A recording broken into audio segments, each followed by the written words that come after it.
Welcome back to Dragon Age Origins. We're in the party camp and we're just talking with party members to see what they have to say.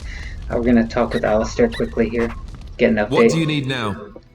So he hates us, if you recall. If you really have to, go ahead. Tell me about the Grey Wardens. Such as they are. Okay, no more questions, I guess. About the Grey Wardens, anyhow. Fair enough. What do you need now? I'd like to ask if you you something. Really have to, go ahead. Why did you keep your birthright a secret? You never asked?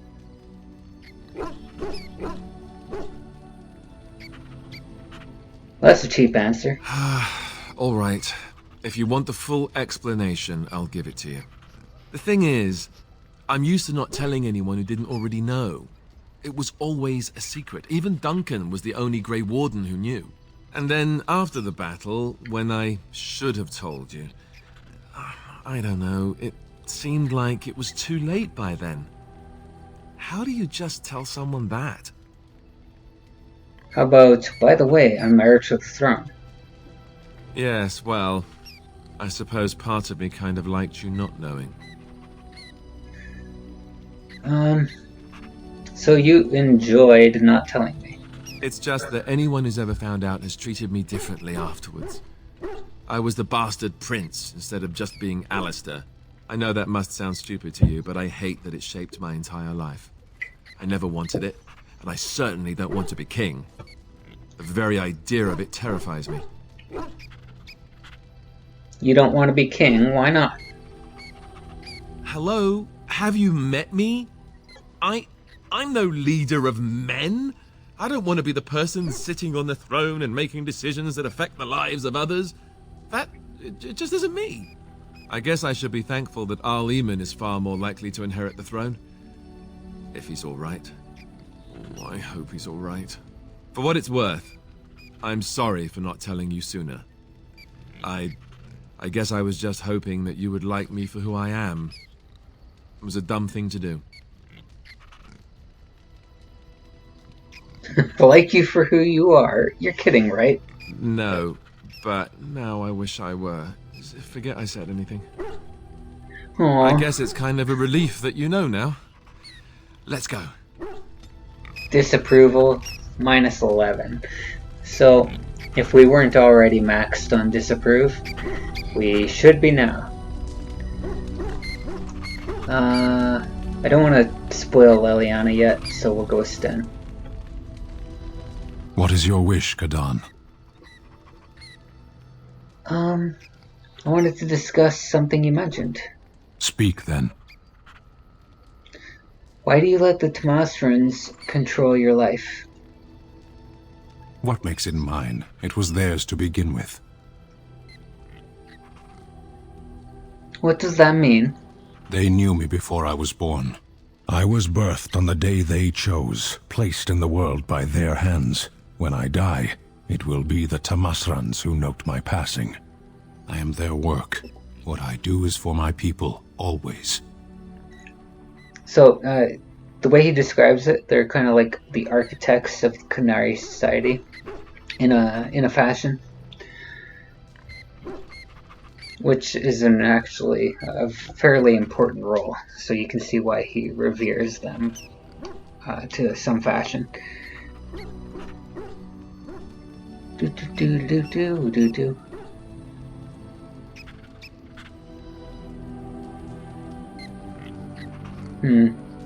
Yeah, let's go with the third one. They made you, but they can't make decisions for you. No need. I have been trained to choose as they would. There is little point in pursuing this. We should move on. I have no other questions. Let's go. As you wish. Approval plus 4. I want to talk with Shale again. It speaks. It does. I have some questions. It doesn't have better things to do. I mean, probably, but it doesn't really matter. You don't seem to like humans much. That is true. I do not. I'm not interested in getting into a discussion on the subject, however. Ask another time. If it is done asking overly obvious questions, let us find some humans to throw off a cliff, or something. Okay. Well, good talking to you, Shell. Now it's time for Leliana. Did you always live in an alienage? Was it very terrible? Actually, don't really remember.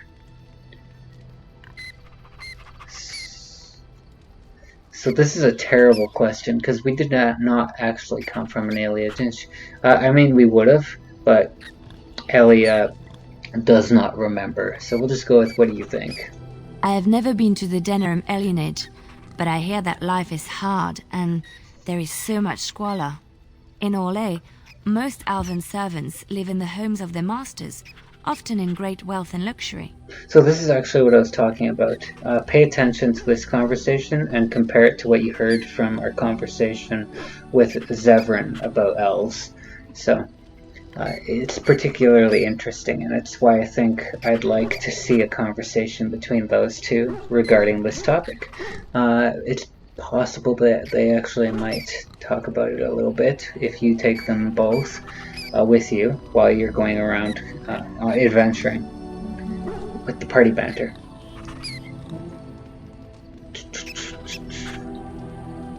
Well, I'd rather live free in squalor than be a slave.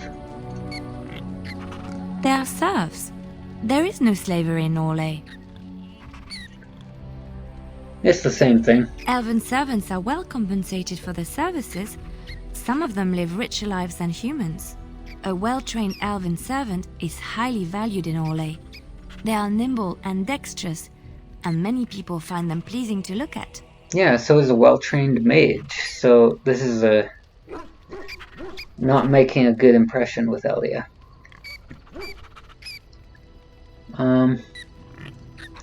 So I should offer myself to some Orlesian noble. No, I did not mean it that way. Oh, my words were clumsily chosen. I did not mean to offend. I am sorry.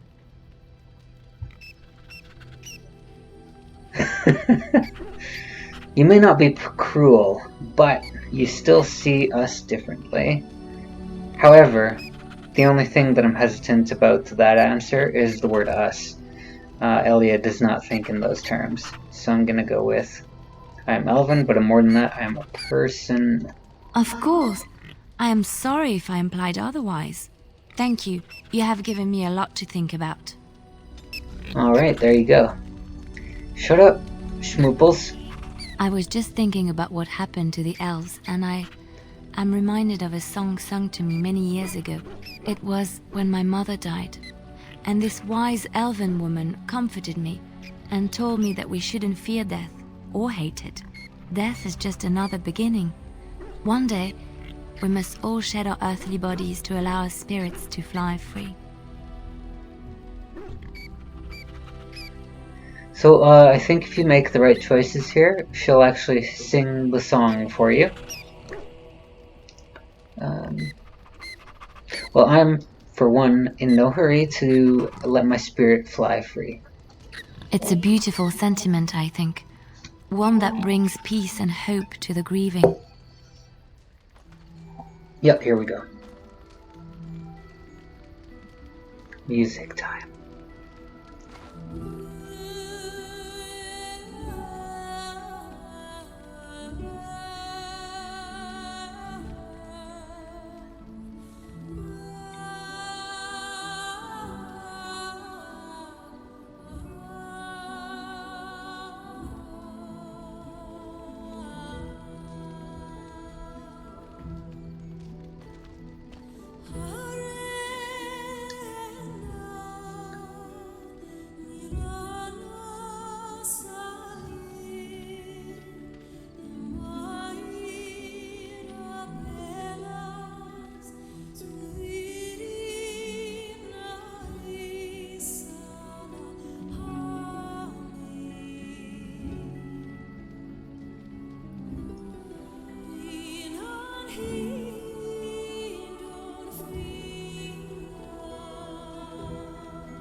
Oh, okay. I'm a bit sorry for that. That scene always gets me a bit emotional. It probably shouldn't, but it's definitely one of my favorite scenes, not only in this game, but in games in general. Now, that might be a little bit controversial because there's a lot of people that I know that absolutely hate that scene. I particularly like it, despite the poor animation quality. I mean, like the animation itself is fine, like the movement and all that, but the detail levels in this game aren't the best. However, the music was great in my opinion, and it invokes strong emotions in me, and you can kind of see the reactions of our main cast members, at least all the people who you meet earlier in the game. So Sten was vividly displayed in that scene. So was Alistair. So was Morrigan. Sten and Morrigan were the two that stood out the most for me, other than Leliana herself, of course. And yeah, it's just a testament that you will get after you visit the elves, pretty much every time. I suppose unless maybe you have her at an incredibly low disapproval level, kind of like we have Alistair now, she might still do it. I haven't actually tried doing the elves while I have Leliana at a very low approval rating, so something to maybe try in the future. Let's continue talking with her. Have I ever told you I really like the way you wear your hair? No. I don't believe you have. It's very nice and it suits you. Simple. Not like the elaborate hairstyles we wore in Orlais. They involved flowers, ribbons, jewels. One year, feathers were all the rage, and Lady Elise decided she needed to outdo everyone else and actually wore live songbirds in her voluminous hair. The chirping was quite charming for a while, but you must realize, terrified little birdies often have loose bowels. Oh dear. Oh, the poor birds. Yes, I don't envy them. She never washed her hair. But I was trying to say something nice to you, wasn't I? Oh, forgive me. My mind wanders so. It's just that I feel so comfortable talking to you. Like I could say anything and you wouldn't judge me.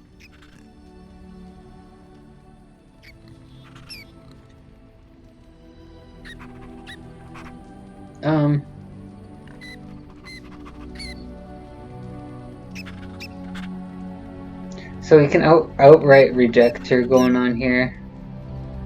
We are friends, aren't we? Which is true. We do have her approval up, for whatever reason. Oh, you know what? I think it's because of some of the gifts we've given her.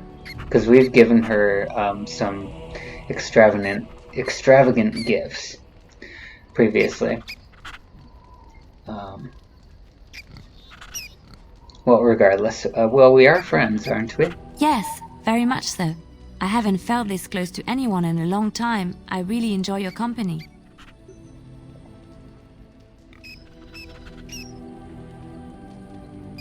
Well, you are a treasured friend, Leliana. Thank you.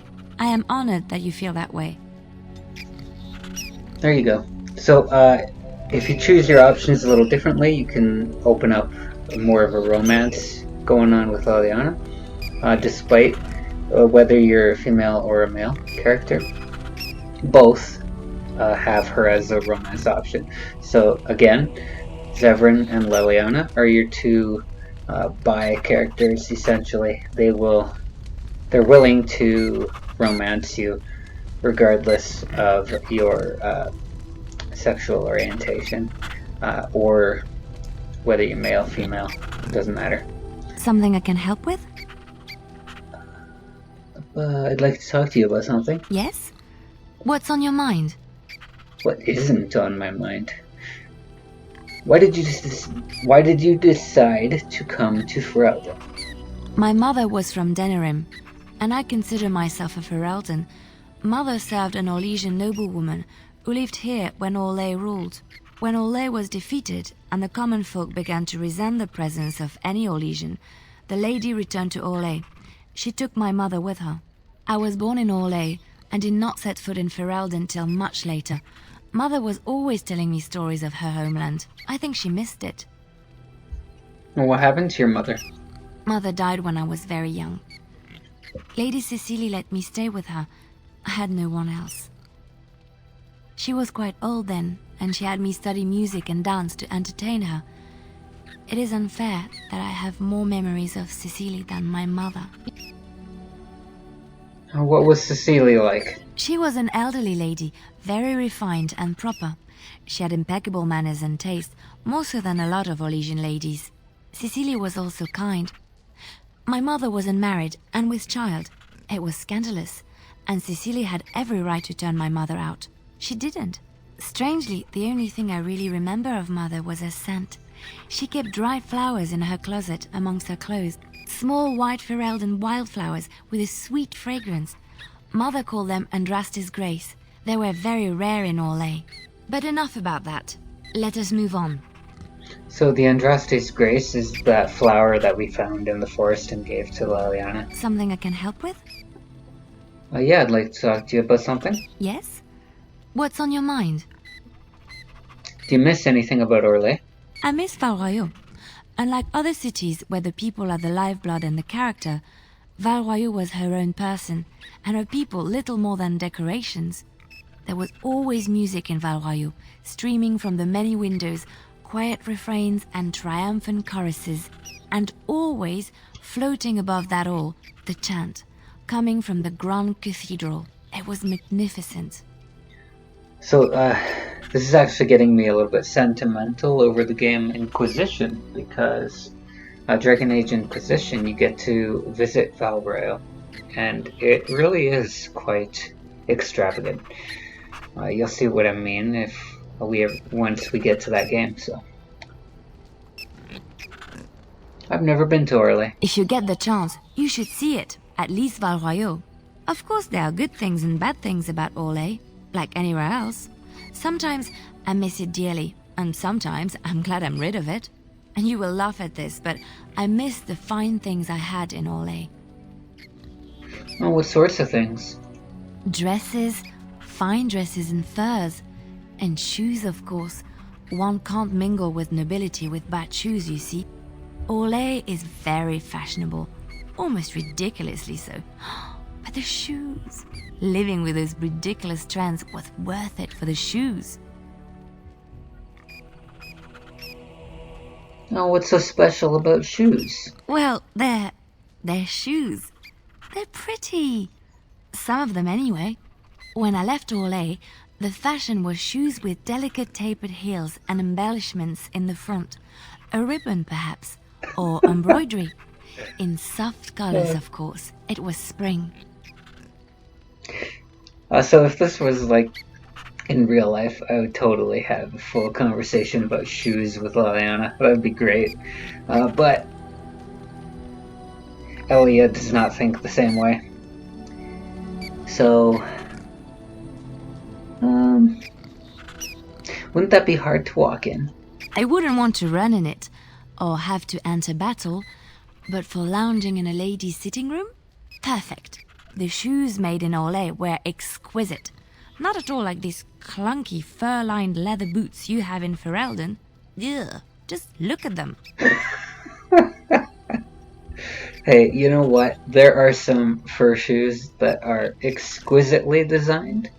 Not in Ferelden, I suppose, but, you know, whatever.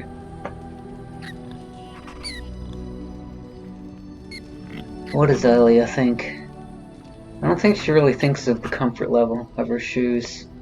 At least they keep the cold out. They're sturdy shoes, but sometimes a girl just wants to have pretty feet.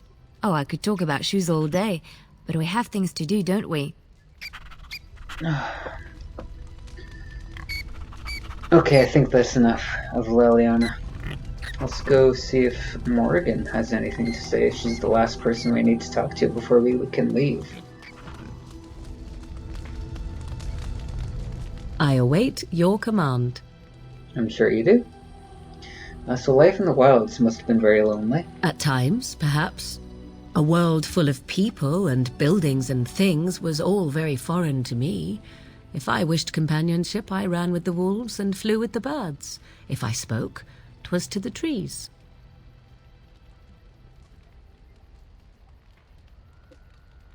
That sounds wonderful. For a time, but one can only remain a child for so long. I recall the first time I crept beyond the edge of the wilds. I did so in animal form, remaining in the shadows and watching these strange townsfolk from afar. I happened upon a noblewoman by her carriage, adorned in sparkling garments, the likes of which I had never before seen. I was dazzled. This, to me, seemed what true wealth and beauty must be. I snuck up behind her and stole a hand mirror from the carriage. 'Twas encrusted in gold and crystalline gemstones, and I hugged it to my chest with delight as I sped back to the wilds. So that's a bit of a hint there. If we find a mirror, might want to give it to Morgan. Can't imagine Flemeth was pleased. She was not. Flemeth was furious with me. I was a child and had not yet come into my full power, and I had risked discovery for the sake of a pretty bauble. To teach me a lesson, Flemeth took the mirror and smashed it upon the ground.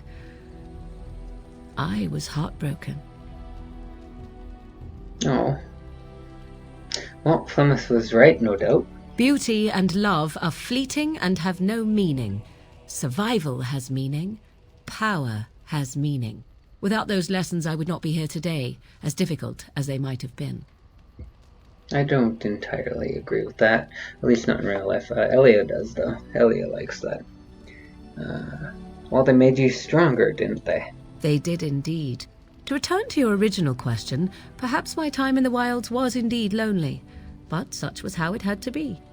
I find myself at times wondering what might have become of the girl with the beautiful golden mirror, but such fantasies have no place amidst reality. So in case you forgot that she liked the mirror, she decided to say it again at the end of the conversation. Do we even have a mirror? I don't think we do. Yeah, no, we don't. This would be the closest thing to a mirror. We can give a few of these away. I'm saving some of them for another character that we'll get eventually, but Morgan's already at full approval, but I don't care. We're going to go ahead and give her the silver chain. A fine gift. Yeah, see, she's already maxed out.